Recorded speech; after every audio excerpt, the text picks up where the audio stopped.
Recording in progress.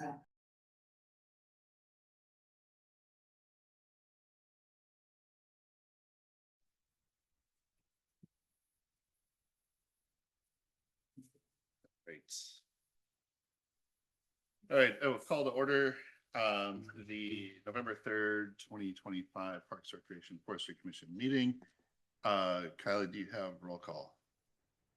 Yes, so we have, let me just see, Chrissy's online here, so, we have all members present of Pure FC, all 8 members, and we have a quorum for tonight's meeting. Right, sounds good. So first order of business will be the approval of, Aria online? Oh, wait, oh, I'm so sorry, Aria is not present. Okay. So we have 7 members present, Chrissy is online, Aria is, not here tonight. okay. All right, first order of business will be approval of the minutes from our October 20th meeting. Does anybody have any changes or anything they want to amend to those? All right, hearing none, I'll accept the minutes as submitted onto our regular agenda items. First up is the Charge Up Dane County Agreement for Lakeview Park. All right, I thought Kelly was joining us from sustainability or planning to review tonight, but I don't see her online, so I'm gonna try to run through this as best as possible for you all.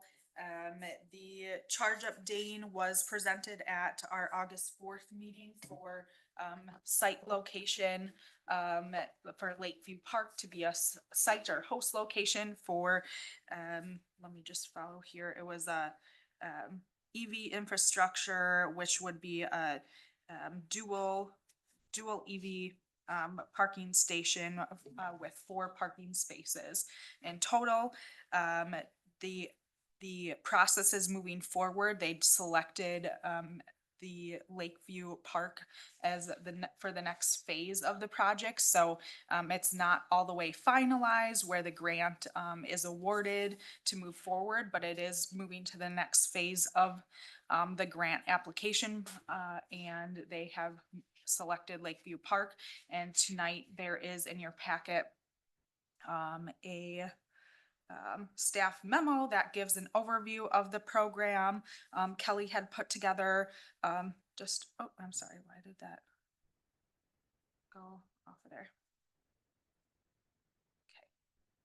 So there is that staff memo, and it's basically providing an overview of the application and the location and how the funding will be allocated. So in the first 5 years, Dane County is taking care of all the installation, or the grant would take care of all the installation and the expense for the utility, and then a fee would be assessed to cover revenue, or a fee would be assessed so the revenue can cover the expense of that utility after that 5 years of the plan. And so the agreement that is located and in your packet is something that we would like review and approval or recommendation to the Personnel Finance Committee and Common Council for their review and approval of this agreement for that site location at Lakeview. All right. Any questions? That's exciting. Mhm. I think it's a great location. Yeah. Have you chosen a site within the parking lot where it's going to go? We did meet as planning department and Parks and Rec department staff to identify a few locations. We haven't confirmed that. They're going through the utility plans and further going through this process. I'm not sure the entire back end of how that all works, but we've been looped into every stage of this process. And right now we kind of gave them a few options with not being right at the first bay parking lot, but we still want it visible from the road so people know that there's EV parking stations within the park. Okay. And it's also important to note that this would only be available to public use during park hours. Okay. Any other questions? Right. No one has questions. I'll accept a motion to recommend approval to Common Council. I would make a motion that we accept the Dane County EV charging expansion project. Can it be as simple as that? And recommend approval to council. And recommend approval to council? I'll second. All right, we do have a motion. Do we have a second? Any discussion on the motion? All right, hearing none, all those in favor say aye. Aye. Aye. Opposed, motion carries. All right, on to agenda item number 2, firefighters Memorial Park ADA improvements, the review of the final design. All right. So we have selected architecture for this project, and at our previous meeting on July 21st, PRFC recommended this project to be prioritized in our ADA improvement planning. So architecture has gone forward on the final designs or final construction design for this project. And so tonight we have before you the construction plans, the ADA construction plans for Firefighters Memorial Park. And this is for your review and approval. And then from here on out, we would move forward with getting the bid package ready for construction in spring. We also had engineer staff review this project. And the school district had reviewed this project as well, or this design for their blessing. And so we've got to a point where we feel comfortable moving forward with the plans as presented tonight. Blake is here from Parkitecture. If you have questions and to speak on any of the specifics in the design. Does anybody have any questions? Can go. Okay, if there are no questions. And- We went over this stuff at a previous meeting, Yeah. so I think we were all in agreement on what needed to happen. Mhm. I would move approval. Okay, we have a motion for approval. Do we have a second? I second. We have a motion and a second. Any discussion on the motion? Hearing none, all those in favor say aye. Aye. Opposed? All right, motion carries. All right, it's easy on that one. All right, agenda item number 3, going over the input from the public meeting on dog park from 2 weeks ago and going over the survey results. Yes, so Blake is here from Parkitecture. We had a public involvement meeting, and Blake's team has been working through to get to a point where we're at, or where he gets a improvement an improvement project ready to go for your review. And so, and then we also had a survey that was open online for 2 weeks. And so both of those summaries and feedback is provided on your agenda, but Blake can run through how that meeting went and kind of some of the a synopsis of that as well. Yeah, thanks for the intro. I'm gonna get some frequent flyer miles here, I think, because I'm on 3 topics tonight. So I'll try and keep it short, but the PIM went great. We had over 50 people show up to talk to us, which was great. And all of them talked to us. Some talked to us longer than others. So we had pretty healthy dialogue and worked through a lot of, I think, tangible improvement ideas with them. We summarized that in the PIM summary that you guys all have, of course. And we've been starting to look at some of the cost implications of some of those ideas, like the solar lighting at MRD. We've got some pricing back from some lighting reps on what that might take to put in, and it's not that crazy, which is great, because that was one of the highest requests. The other big one, the takeaway, was the separation of the littles and the big dogs. And so we're looking at some different options as to how to do that and how to integrate shade. Everyone kept talking about the tree line on the south end and how some of the big dog owners could tap into that natural amenity. And so I think Kevin and I are going to work through some of the property boundary discoveries and see if we could maybe change how the fencing works and get some more access into that southern forested area that really isn't in the boundaries right now. but I think it's possible to be added, which then we could get wooded access for everyone, which would be great. So there were a lot of complaints about mud, which no surprise if you've been out there after a wet day. There were a lot of compliments about the work that was done this year. So nice job, guys. I don't want to neglect Penny Klein Park because there was some discussion about that piece. If you can imagine the sort of eastern leg of it that wraps around, that is very wet. That whole park was built on an old sod farm, so it's going to retain moisture. But we have looked as a team at the potential of moving or opening up the open space outside of the outfield fence. That's higher and drier, I should say. And people seem to be very receptive to that option. Yeah, so if you're looking just to the east of the diamond, in between that yellow line and the outfield fence, that space right there, that really isn't programmed much, except maybe on a tournament day for practice. But I think we can overcome that. The one challenge that I see with that is that it removes the adjacency to the parking.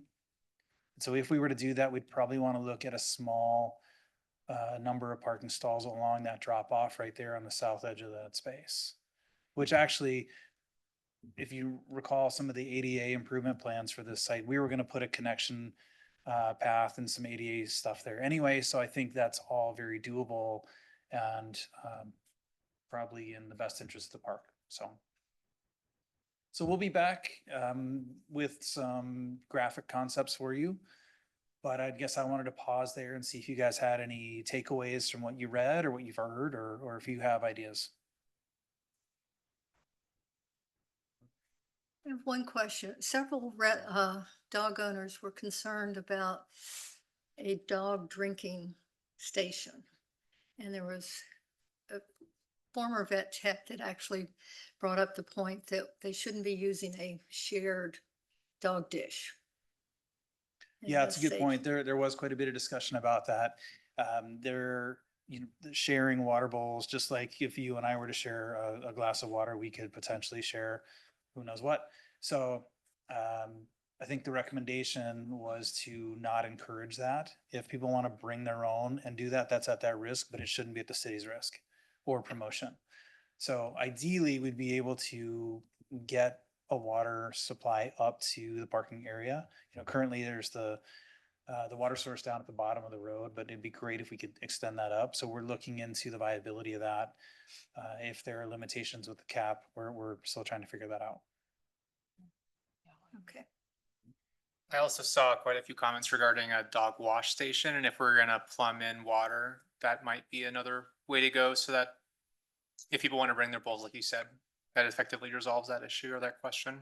Yep. I agreed. also wanted to ask what the exact pricing was for the lighting that you mentioned.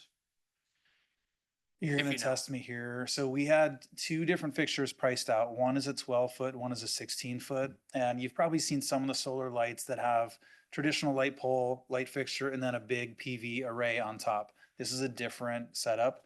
Technology has changed where you can actually integrate the panels into the pole. And so it just looks like a bigger shafted pole. So instead of a 4-inch, it looks now like a 6-inch. And so we had a 12-foot and a 16-foot priced.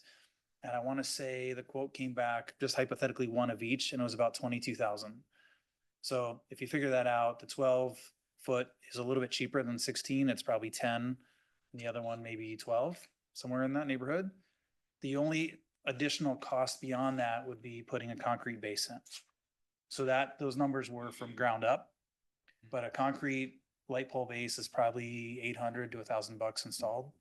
So really, I thought that was pretty reasonable to get lighting out there, in lieu of running a transformer and primaries and all that. So not so bad. Yep. And then I think improvements are always great, but I think safety and maintenance has to be at the forefront too. So just keep that in mind as you're, planning things and such. Yeah, agreed. Great point. I mean, that was one of the pieces that a lot of people brought up. They did appreciate the ongoing maintenance that happens, and that anything that we look at. So for example, if we dive into that southern property, let's make sure that whatever trails we're creating can be maintained. The safety was definitely brought up, and that's why we looked into the lighting option. Cameras were also suggested, and I'm not sure how that would work out there without point to point or some sort of, Wi-Fi line. So we'll look into it. Why were cameras requested? So several people shared stories of them being there after dark. Maybe it was in the winter, and there were suspicious people in their cars. I don't think there have been any incidents that I'm aware of, but there were some folks who were uneasy about some of the after dark activity in the parking lot. So I think they said, in addition to lights, if we could look at cameras. I'm just not sure about the feasibility of that. Yeah, thank you.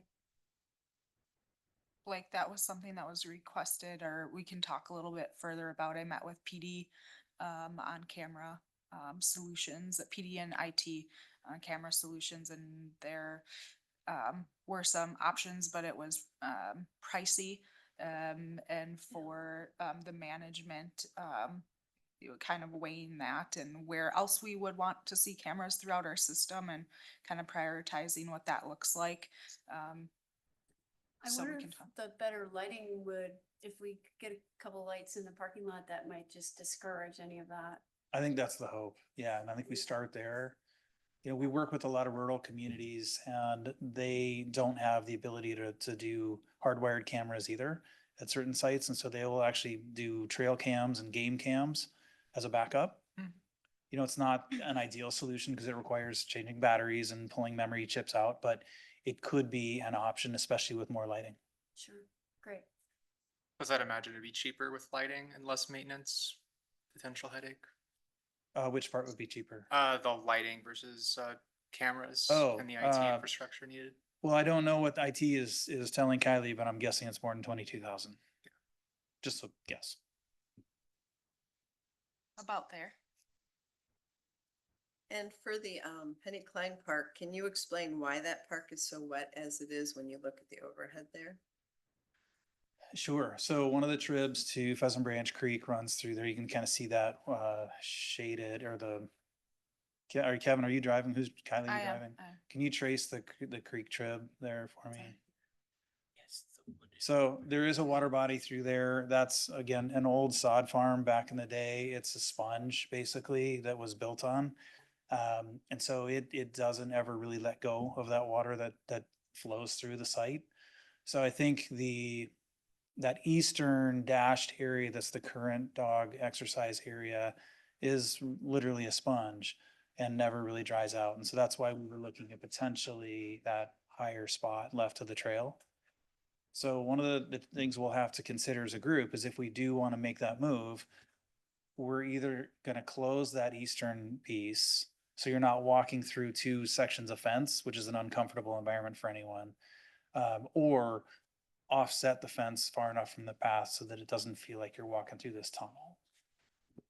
And I guess my suggestion would be just to abandon the east side, turn it back into flood mitigation, stormwater management area, and let's take the recreation piece out of that. Because that water piece goes underneath the runway and it's part of, Yeah. it's not going anywhere, so. Right. No, water wins every battle It it fights. does. Yeah. It does, yeah. In fact, yeah, we replaced, when the flood happened in 18, we replaced the bike trail underneath that bridge just to the south of there. Mhm. So.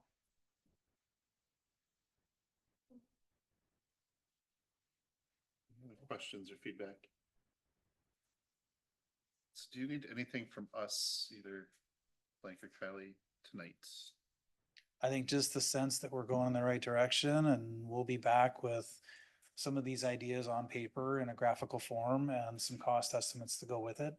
We started diving into the lighting because it was a quick hit that I could get ready for you. The rest of it takes a little bit of time. Okay. All right. Well, thank you very much for Yeah. that one. Yeah. You're going in the right direction. Stay up All there, right, boy. and he's still going to be at the mic because we have a corp update. I'll just let you go into it. We had this on the agenda at the last meeting, and if you want to provide an update where you're at with your Yeah. team. Yeah, so we're sort of in the fledgling states of the corp development. We've done our initial field assessments on all the properties. I like to call them assets, you know, it's very formal when I use that term.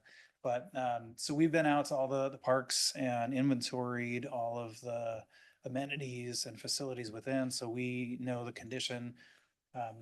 Two of my team members actually live in Middleton, so we're right up the street. So when we play with our kids in all your parks or the parks, so.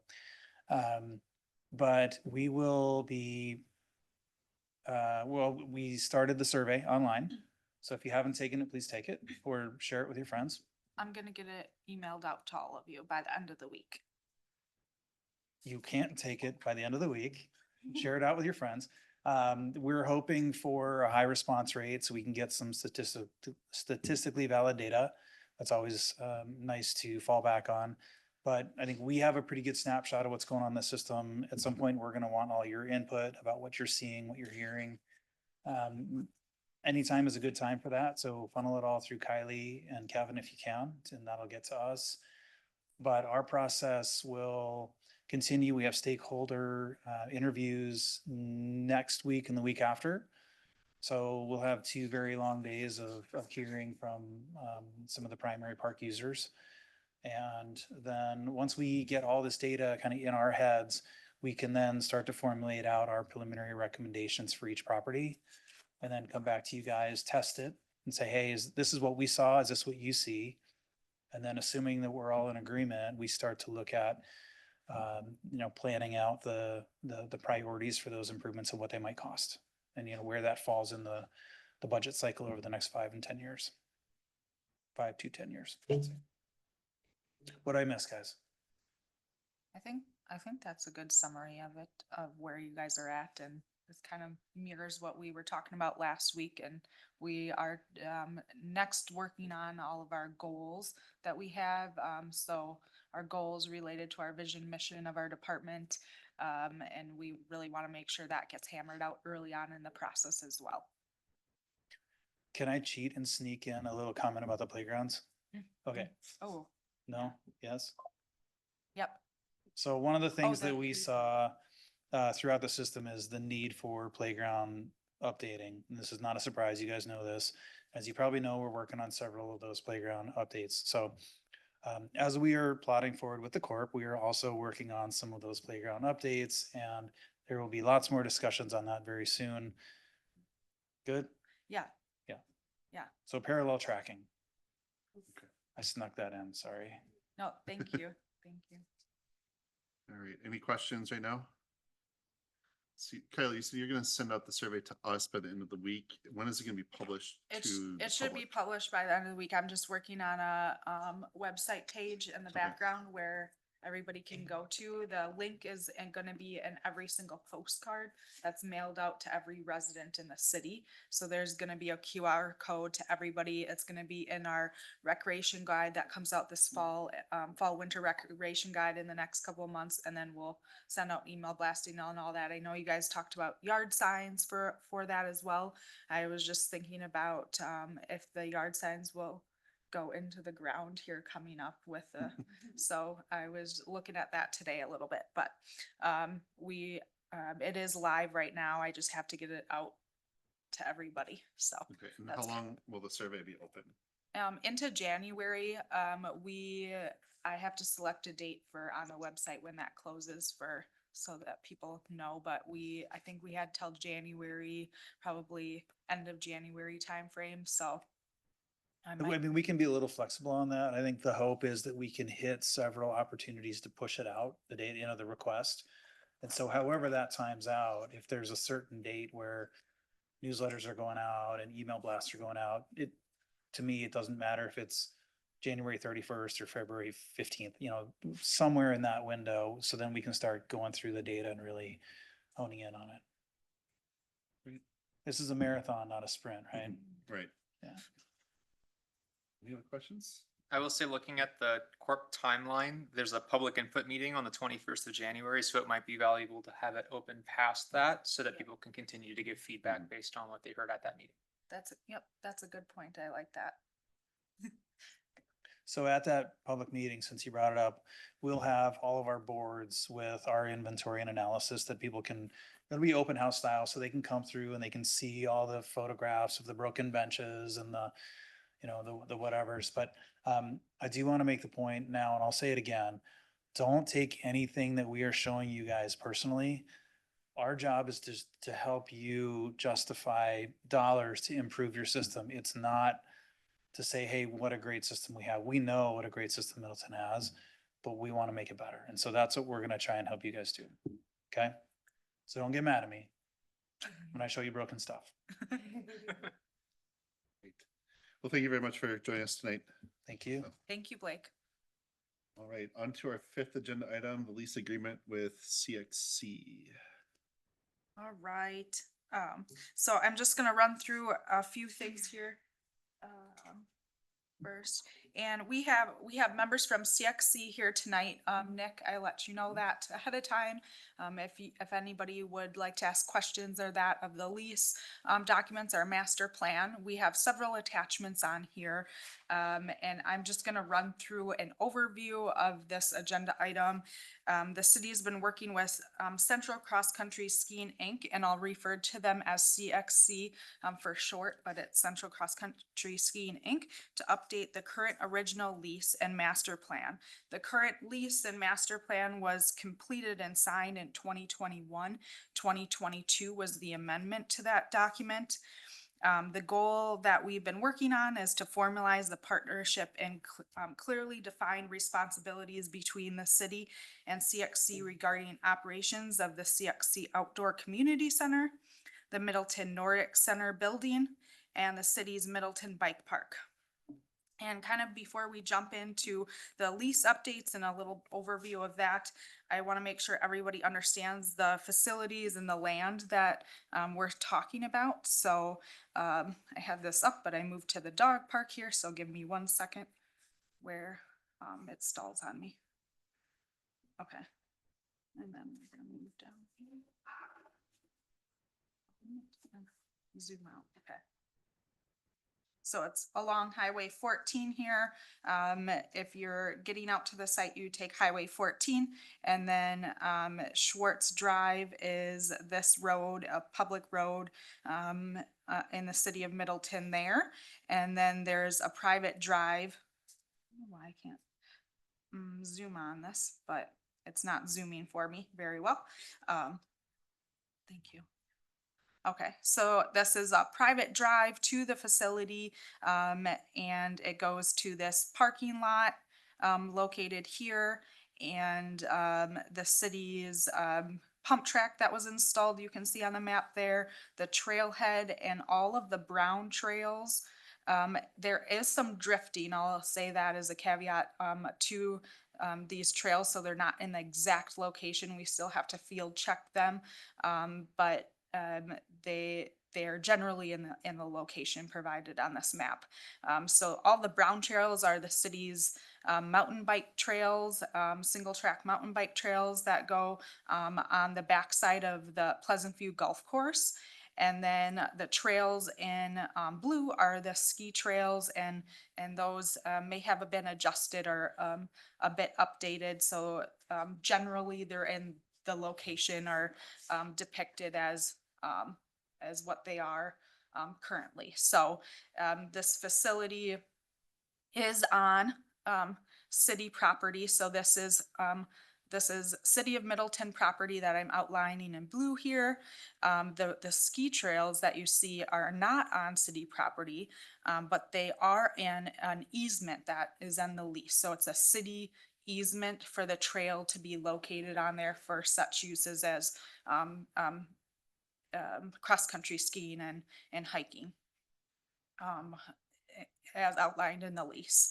So just a lay of the land. Does anybody have questions about the lay of the land before I proceed? And just a clarifying point, the land that the easement is on, was that land that was donated to us by the Erdmans? This land right here is city land that was donated to the city by the Erdman family or Erdmans. Dan and Natalie Erdman. So this land was donated. The land that is in easement is a city easement.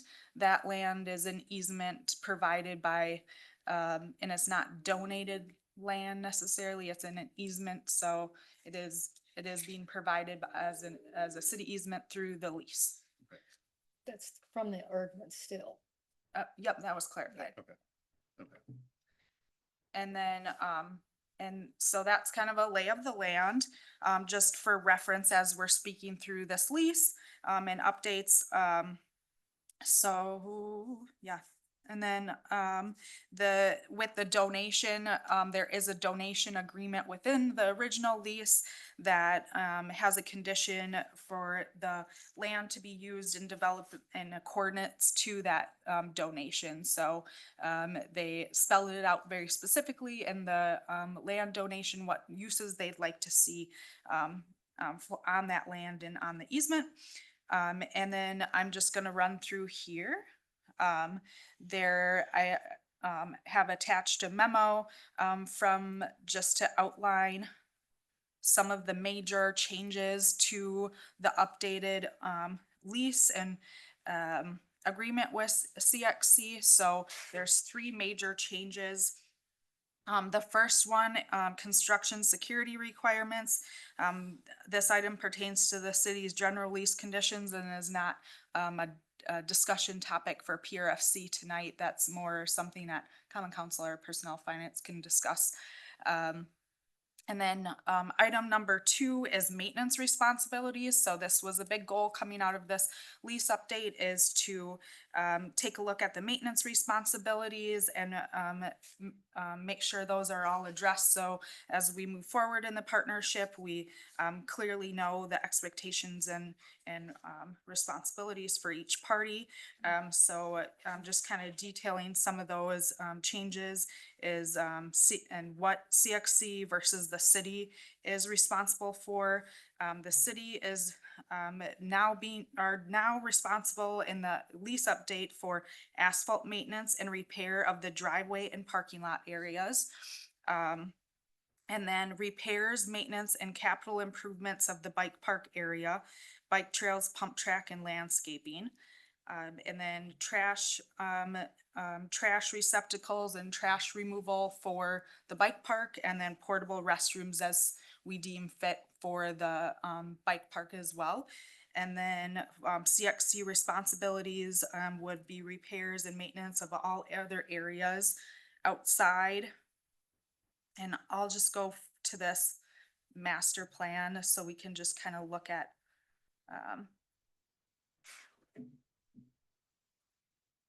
gonna zoom in here because I just want to show the bike park, and I'll kind of run through this. You guys can look at this while I'm speaking as well. So going back to CXC's responsibilities, so repairs and maintenance of all other areas outside of the bike park, mowing of the ski trails, mowing around the driveway and parking areas, snow removal for the driveway and parking lot, and, signage for parking areas. There's other responsibilities for both parties, in the lease, but that's kind of an overview or a large majority of those maintenance responsibilities as outlined in section 9 and page 6 and 7. And then master plan updates. So this is the master plan, and this has all been updated, with, city staff and CXC. So largely I'll zoom back out. Just so we can see the full plan. So this is very hard to read, as it is, being shown to you, but I'm just gonna go over high level. All the trail easement, is located on here. The city parcel is outlined in this black line here. And then they show, this document is really made as a guiding document for future improvements. So not all of this stuff is intended to happen immediately, but just as a general rule of thumb, the direction we would like to collectively go, for this space. So, if you guys want me to scroll or move to a certain section or zoom in, I'm happy to do so. There's a future building, the building that's currently underway of construction is located right here. A future building in green, is in this general location. We're looking for, they're looking for additional parking areas. And then there's storage shed located in this corner, and then a storage shed or storage area, located in this blue area as well.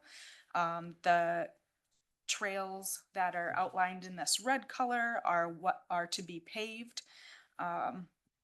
The yellow is standing for mountain bike trail, would be used for mountain biking. And then, all of the area outlined in red, the red dashed, so there's a dashed red around this entire area. We're looking to, delineate as the, Middleton Bike Park, and we know that this entire, boundary line, and this boundary line continues this way, is all city property south, so this is golf course land and Middleton Bike Park land south here. So this section would connect to our city Middleton Bike Park, and I guess that's what we're hoping to designate as the park, so we can use, we want to define the boundaries more clearly. Sorry. And then, it's important for maintenance responsibilities, and also, chapter 21 Parks and Public Land Code of Ordinance, so that we, can, treat this like any other park that we have in our system and brand it as such, and, ensure that, this section is maintained, as in the rest of our system. And then, tonight, PRFC, we're requesting, your focus, to be on the review and discussion of the lease update, with the main goal to support the Middleton Bike Park facility, which includes the pump track, trailhead, parking spaces, all that space that's outlined in red on this plan. And the current draft of the lease and master plan supports this by providing clear boundaries for the Middleton Bike Park, protecting access to the facility by ensuring 15 designated parking spots are reserved and signed appropriately for bike park use. And then tonight, our staff recommendation is, that we're comfortable with the lease as, presented in, the packet tonight, and, the amended and restated lease and the updated master plan as shown on your screen, here. And we're looking to have a recommendation, of approval of the amended and restated lease as presented, subject to city, attorney and review and approval. So that, and then if our CXC is also here, to speak on any questions that you may have, but I'm happy to answer any of them. That's my whole spiel. So thank you. Alright, thank you, Kylie. So, any questions or comments?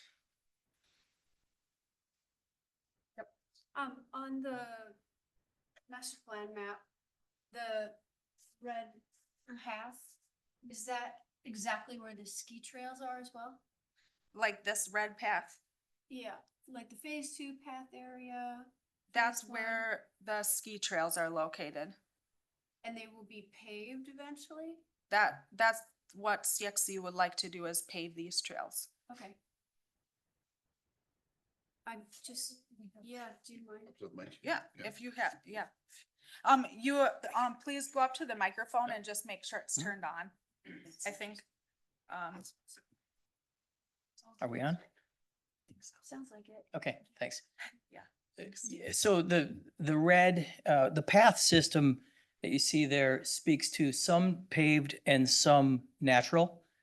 The use pattern during winter and summer. Summer, we have roller skiing, and winter, of course, is snow skiing. And so the paved would be for the roller skiing part. The entire area represents Yuri, how many miles of trails do we have? Well, either way, yeah. Okay, paved about 2 miles and then total of about 3 miles on this property. So there's additional ski trail in addition to the red Yeah, that I'm seeing on this map. Okay, yeah. I know we're supposed to be talking about No worries. budget and stuff, but I'm No just worries. curious. I just worry that your grooming will melt faster on the paved. Yuri, why don't If you come up you here? talk, can you just talk in the microphone? No, come on You- up here. Yeah, you can.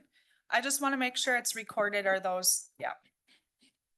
It's actually better when it's paved because the same trail we will be paving will have snowmaking capacity. And with the depth of snow we put in the frozen ground, actually, To get a it's good insulates from the, base. yes, milling from the bottom. perfect. I didn't know So that. it's actually better for that purpose. Awesome. Thank you. Any other questions? I have another tangent question. What kind of lighting do you have out in that parking lot? Do you have solar or? Yeah, there's and solar how does that fixtures. Solar work, that lighting? It's much less sophisticated than the previous conversation. Uh-huh. There are individual solar cells and there's a battery system attached to the light itself. Mm-hmm. And I think there's what, about 8 lights, 10 lights right now? Something like that. Um, but lighting is important, right? We need to make sure that there's light that's gonna last through the evening. So that's part of our overall concept to improvements of that stuff. Thank you. Back to the paving, would the city be responsible for the paved paths or is it just the parking lot and the drive? To my knowledge, I believe it's just the parking zone. The trail paving for the purpose of skiing and recreation is the responsibility of CXC. Okay, just want to make sure. Given all these great answers I've gotten, I feel like these amendments are right on track. So are you looking for a motion? Yep, a motion to, I'm gonna pull up my recommendation here. So that you guys can have. Oh. Let me pull up my memo for this. Well, Kylie's pulling that up. Can I just make a comment to the board here? We're open to participation. There's things that are gonna come up. This is an evolution, right? A marathon, as you mentioned. It's been a marathon already. And it's, it's an $8.5 million marathon out there too. So there's a lot of money being involved. There's some great donations and then a lot of parties that are interested in working with us. We'd love for one of this group to participate in the process too. To hang out and kind of be involved actively in some of these decisions that are, because, Kylie mentioned 3 important decisions that on that master plan that have to be sort of spelled out in more detail. It would be wonderful if we could get some additional input on that stuff as we roll forward. Right. I've been there and it's really wide, like really wide paths. Is that whole thing gonna be paved? The width, what's the width? You're 10 feet? For the, Council. It's like in the forest, right? When There's, you like, roller forest ski, it and needs to be wider. It's a 10-foot width. In some sections, it will be a little bit wider for two-way traffic. And it's not just for roller skiing. It would be any, could be for walking, could be for bicycling. So it's a multi-use paved trail, not just for roller skiing, but will be one directional. So it's not a two-way trail. In the two-way trail sections, they will be wider, maybe 15 feet, maybe 17 feet. And the trees will stay. There's like lots of oak trees and Yeah. Oh, yeah. that's typical. I don't cross-country ski, so I don't know. So it's typical to pave. That's what you do. yeah, so you can get a 12-month use pattern out of it this way.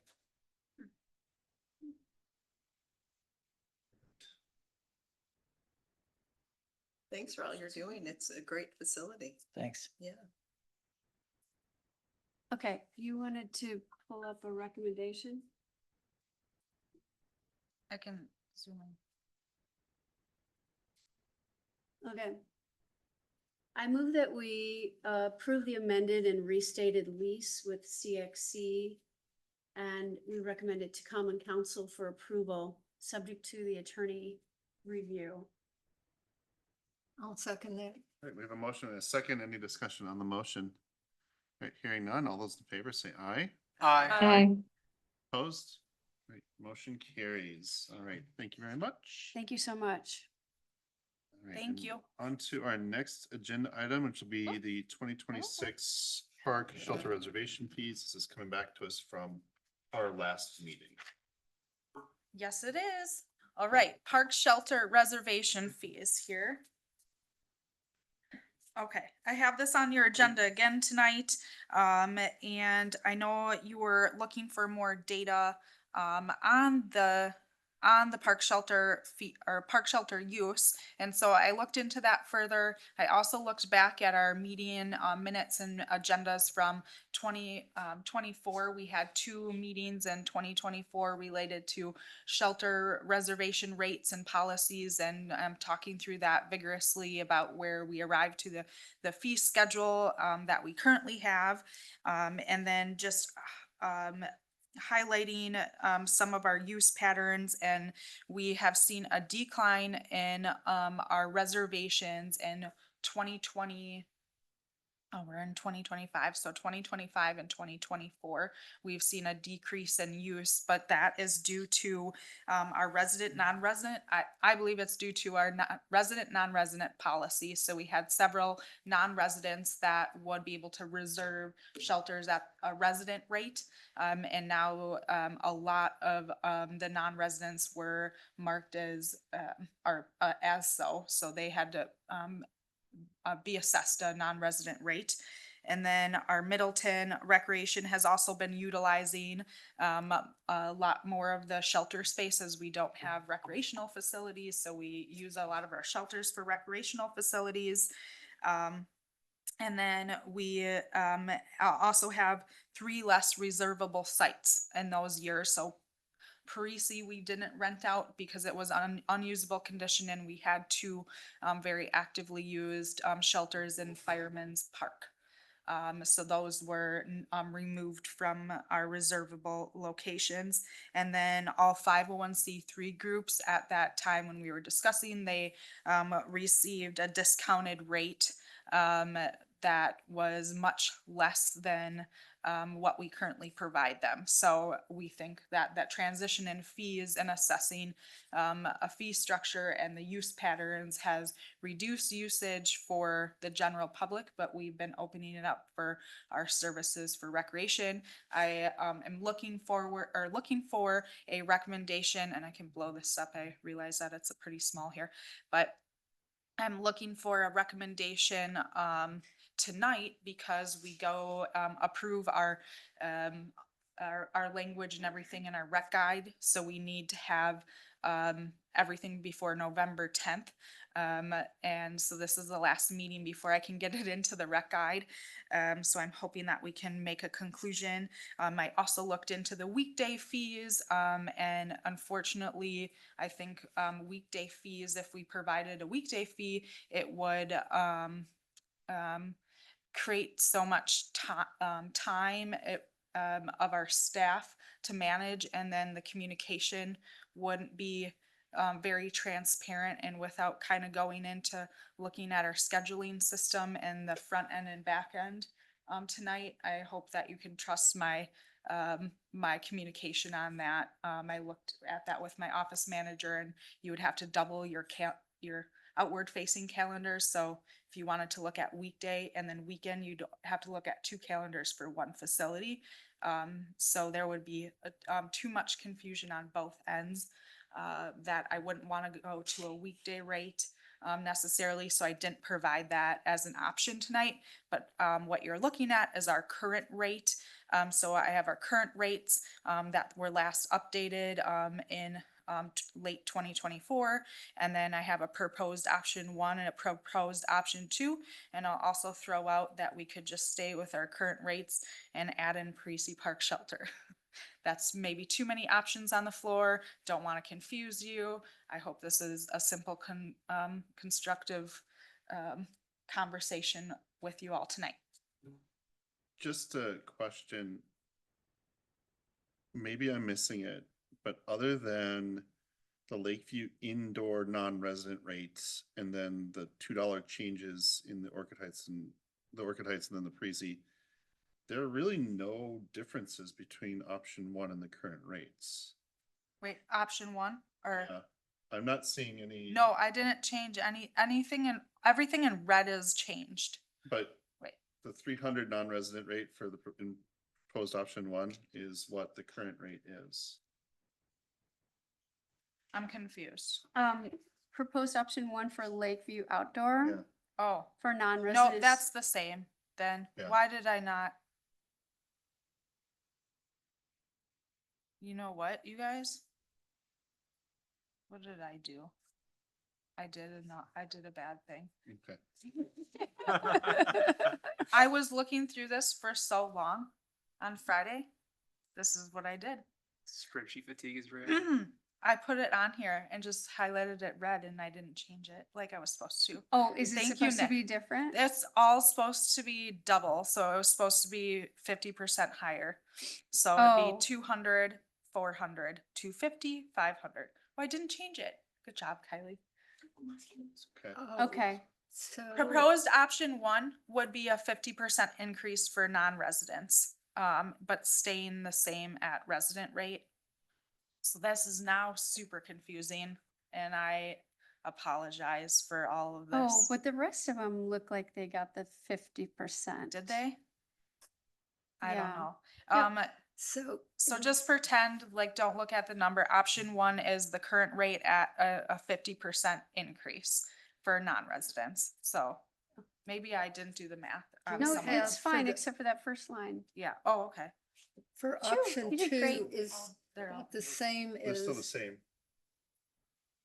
Like. it I'm looks looking like at the- option 2 is a even bigger increase for non-residents No.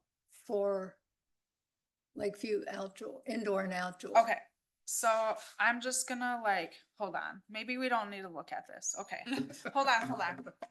I think Option, it's not as so bad as you think. option one is to, be 50 maybe I do this actually. I got an idea. Don't look, stop looking. Oh, Lord, I spent all day, I spent at least 2 hours on this, you guys. Okay, current rate, let's look at that. So, this is one option, stay with the current, but assess fees for, assess a fee for Greasy Park Shelter. Or I was looking at going up in fees for Lakeview because our utilities and our cleaning contract changed. So slightly, in Lakeview indoor outdoor. But the other option I noted through, evaluating fees from other departments in Dane County and really, taking a look at fees from other departments across all Dane County is super confusing because everybody does it a whole different way for every single facility, so it's not very good comparable to look at fees for that. But some of them did 50% for non-residents. And my goal, just so you guys understand, like the goal of where we're trying to get to, is that we want to hit our targeted budget amount for 2026. I would hit around the targeted budget amount if we didn't change any of the fees and we assessed Parisi Park Shelter. I also want to see rentals being reserved out and people utilizing these facilities on the weekends. If it's not used during every single day of the week, I'm okay with it. But the weekend, those are kind of our high arching goals.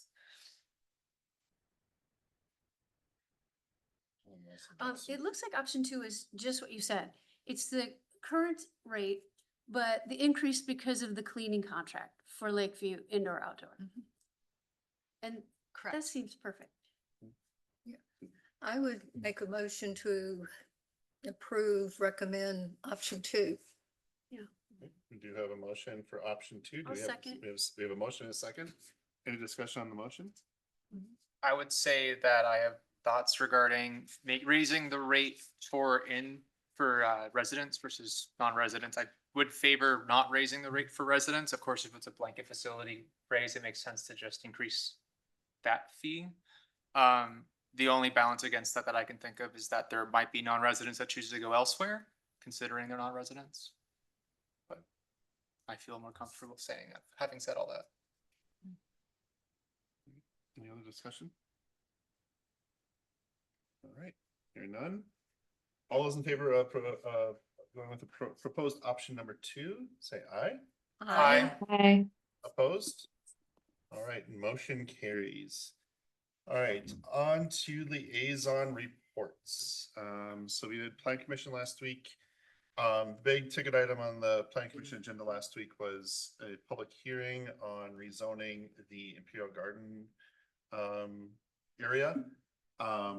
There was a proposal to rezone that to mixed use urban, which would allow for buildings up to 10 stories to be built there.